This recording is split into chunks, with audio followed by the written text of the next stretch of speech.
অনেকগুলো প্রশ্ন এসেছে, উত্তর করব।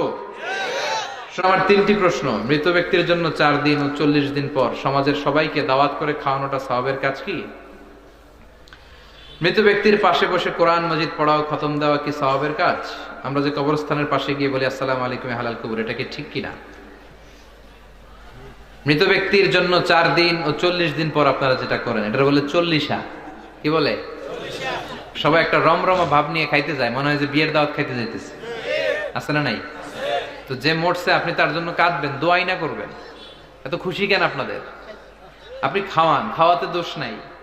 আপনি মাইয়াতের রূহের মাগফিরাতের জন্য খাওয়ালে মৃত ব্যক্তির গুনাহ আল্লাহ মাফ করবে, সেটা ঠিক আছে, কিন্তু খাওয়াবেন মিসকিনদেরকে, ইয়াতিমদেরকে, তারা বেশি হকদার।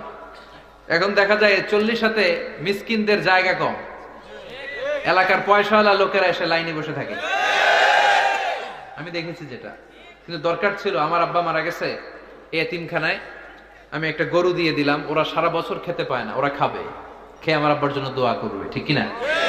আর সবচেয়ে বেশি দোয়াটা কবুল হবে আপনার আব্বার জন্য।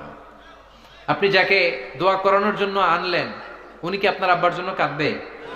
আর কাঁদলেও এই কান্নাতে আন্তরিকতা কতটুকু, এটা প্রশ্নবিদ্ধ। কারণ উনি আমার বাবার লেগে কান্দে, আমারই চোখ দিয়ে পানি বের হয় না, আমার বাবার লেগে। ঘটনাটা এরকম, তাই না? আপনার বাবার জন্য আপনি কাঁদবেন, ভাড়া করে কাউরে এনে কান্না করানোর দরকার নাই। রব্বির হামহুমা কামা রব্বায়ানি সাগীরা, আপনি দোয়া করবেন।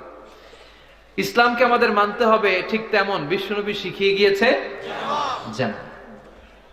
বিশ্বনবীর জীবদ্দশায় বিশ্বনবী ওনার প্রথম প্রিয়তমা স্ত্রীকে হারালেন, নাম কি? খাদিজা। এত ভালোবাসতেন এই স্ত্রীকে, আল্লাহর কাছে বলতেন, আল্লাহ কিয়ামতের দিন যেদিন মানুষ মানুষকে চিনবে না, বন্ধু বন্ধুরে চিনবে না, ভাই ভাইরে চিনবে না, পীর সাহেব মরিদরে চিনবে না, মরিদ পীর সাহেবরে চিনবে না, ওই কঠিন দিনে আমি যেন আমার খাদিজারে ভুলে না যাই। খাদিজাকে কবর দিয়ে বিশ্বনবী দাঁড়িয়ে রইলেন, দাফন দিয়ে দোয়া করলেন, কাঁদলেন। সবাই চলে যায়, বিশ্বনবী যায় না। সাইয়েদনা আবু বকর বললেন, ইয়া রাসূলুল্লাহ চলেন না, যাই, অনেক তো হলো। বিশ্বনবী বললেন, তোমার মনে চায় তুমি যাও, আমি বসে থাকবো। আমি এখানে দাঁড়িয়ে খাদিজার কবরের 3টা প্রশ্নের জবাব দিয়ে এরপরে বাড়িতে যাব। সাইয়েদনা জিবরাইল এসে বললেন, ইয়া রাসূলুল্লাহ খাদিজার প্রশ্নের জবাব নিয়ে আপনার টেনশন করার দরকার নাই, আপনার কোনো টেনশন নাই, খাদিজার কবরের প্রশ্নের জবাব আরশের উপর থেকে আল্লাহ নিজেই দিয়ে দিবে। এজন্য মা বাবার জন্য আমরা দোয়া করব, আমরা সাদাকা করব। মৃত ব্যক্তির সামনে বসে কোরআন পড়া যায় কিনা? হ্যাঁ, হাদিসে এসেছে, ইকরাউ আলা মাউতাকুম সূরাতা ইয়াসিন, তোমরা তোমাদের মুমূর্ষ রোগীদের সামনে বসে, মৃত্যু পথযাত্রী এদের সামনে বসে সূরাতু ইয়াসিন তেলাওয়াত করো, তাহলে তার মৃত্যুর কষ্টটারে হালকা করে দিবে কে? আল্লাহ পাক আমাদের সবাইকে কথাগুলো বুঝার ও আমল করার তৌফিক দান করুন।